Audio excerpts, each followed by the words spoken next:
Hi guys, this is a video about the working of a turbocharger, and it's just a basic explanation of how a turbocharger works, nothing going in detail. And as you know, before studying the working of a turbocharger, I will tell you why we use a turbocharger. Turbocharger actually produces more power, and for producing that more power, it utilizes the uh, wasted exhaust gas energy. I mean, the exhaust gas energy has got energy, so that energy is utilized by this turbocharger to make more powerful engine. So I'll explain you how this is done. So here in this picture you can see this is a cylinder, piston, and the other things I have drawn over here. So in normal working cycle, in a four-stroke engine, it has got four-stroke. First one is suction stroke, compression stroke, power stroke, and the exhaust stroke.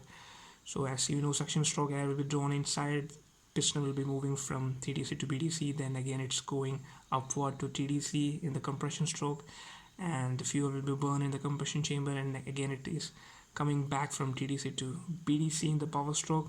Then comes the exhaust stroke. So when the exhaust stroke, the piston will be moving from BDC to TDC. That time all the burn gases which is present inside this combustion chamber will be pushed outwards to a turbine. In case of a turbocharger, in case of the turbocharger engine, it will be going directly to a turbine, and after the turbine it will be going outside. If it's in case of a naturally aspirated engine, where when there is no turbocharger, that time the exhaust gas will be going outside directly. So here we have got a turbine.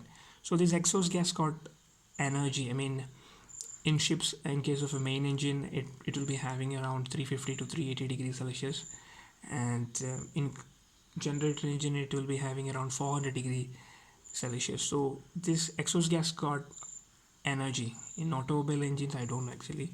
So this energy is utilized to turn the turbine.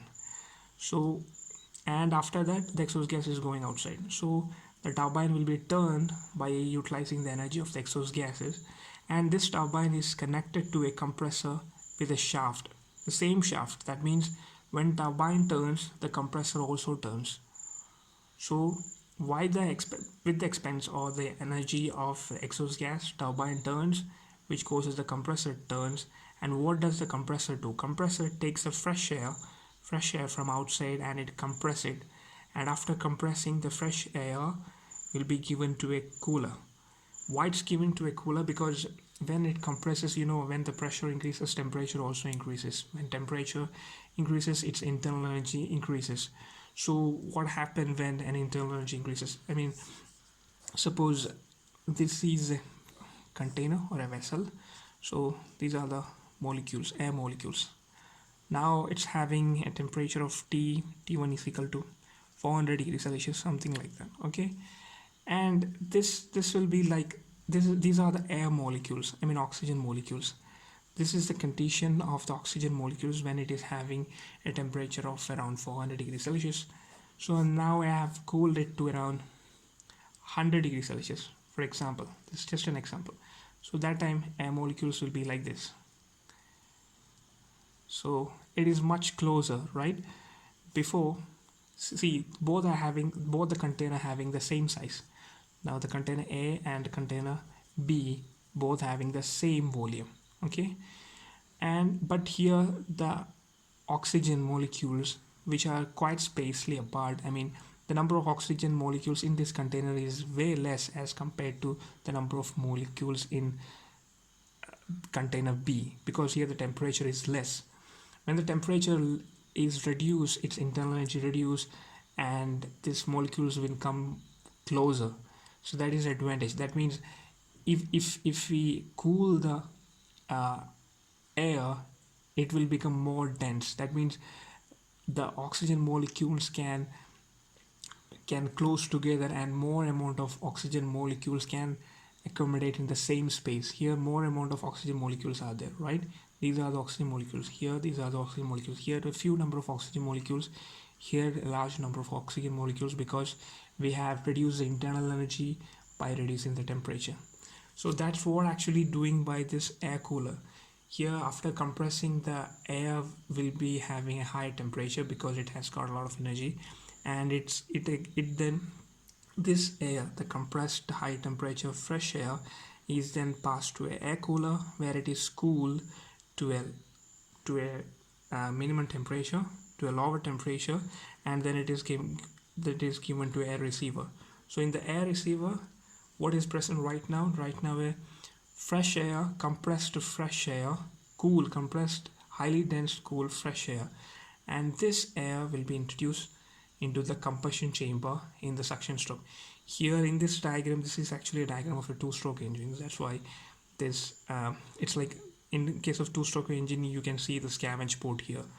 So that's why this diagram is like this. Now the fresh air can go directly to the scavenge port to the combustion chamber inside the cylinder. But in case of four-stroke engine, it will be like, the valves will be over here, so the fresh air will be coming over here. But it's the same. It's just a schematic representation. So it is the same for even if it is a two-stroke engine or four-stroke engine, the principle is the same. So what we have achieved over here, what the thing is that now with the help of the turbocharger, we are able to introduce highly dense fresh air into the combustion chamber in the suction stroke.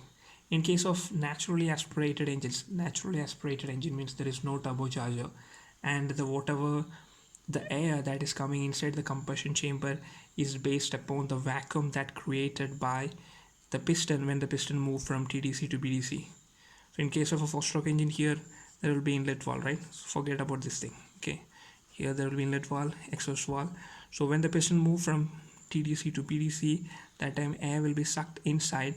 It is based upon how much vacuum it produces, right? So because here it will be the atmospheric pressure outside, so that much amount of air will be coming. With the help of this turbocharger, now the air that is coming through here is actually the cool dense air. So this air having more number of oxygen molecules.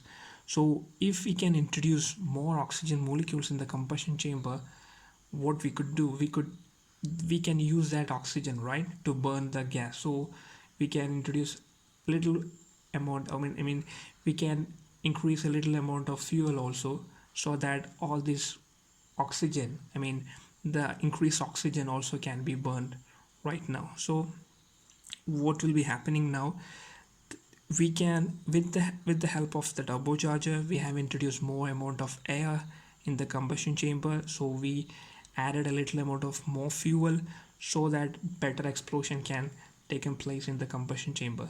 So as compared to a natural aspirated engine, in turbocharger engines, we can make a better explosion in the combustion chamber. When a better explosion happens in the combustion chamber, it will exert more force into the piston.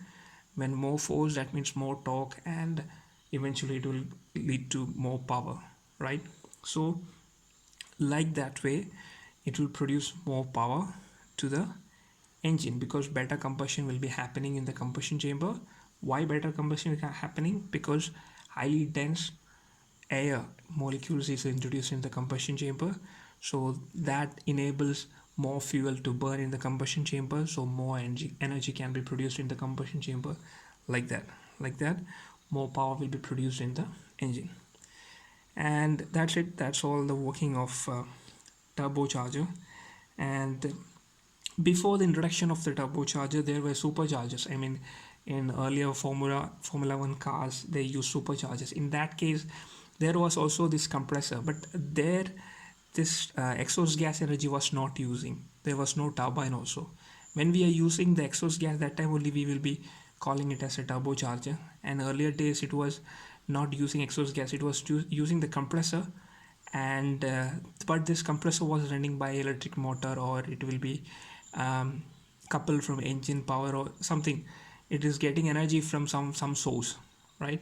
So that's how the compressor will be running. So that is called supercharged engine. So earlier days in Formula 1 cars and all, they use supercharged engines. And afterwards this turbocharger has come. Turbocharger is very much beneficial because we are using the exhaust gas energy, otherwise it would have been wasted, right? So that is advantage. And other, yeah, I have noted down some advantages over here of the turbocharger.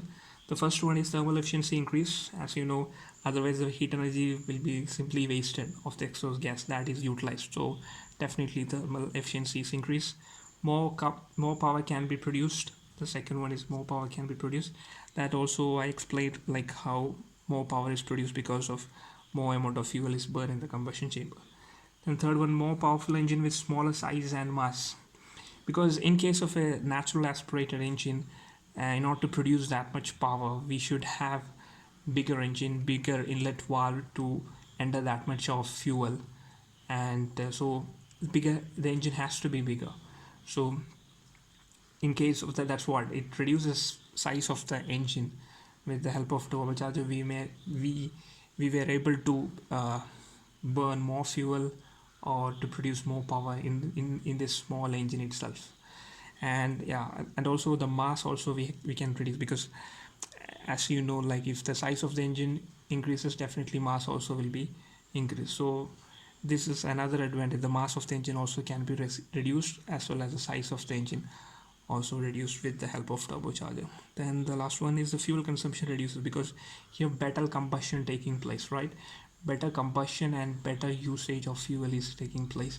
So that's how it reduces the consumption, or it becomes more efficient. So that's it, guys. I mean, I hope you all understood the video. And if you understand the video, please, if you understood the video, please like the video and subscribe it. Thank you.